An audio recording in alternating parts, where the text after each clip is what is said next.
Welcome to McPlum, simple solutions served daily. You start by making the headset the system's default and removing competing outputs so volume changes apply. Once done, open Razer Synapse and check firmware and profile settings. Firmware updates can unlock driver-level gain. Then, go to Windows Sound Playback, pick your Razer device, click Properties, and set it as default. Make sure to disable enhancements that reduce peak level. Doing these first prevents conflicting sources and establishes a clean baseline for boosting safely. Now you increase perceived loudness using equalization and controlled gain. Open Synapse EQ and boost mid and high bands a few dB to improve clarity, because clarity often reads as louder. Next, raise the headset gain in Synapse or Windows playback properties in small increments. Larger jumps cause distortion.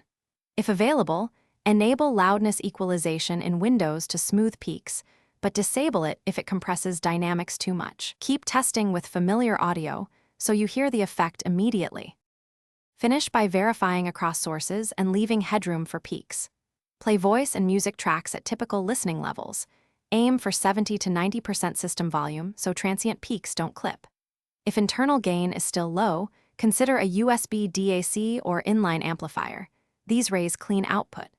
If you hear distortion, immediately lower gain and revert EQ changes, then update drivers or move the USB dongle to another port. One troubleshooting tip: if volume drops, uninstall and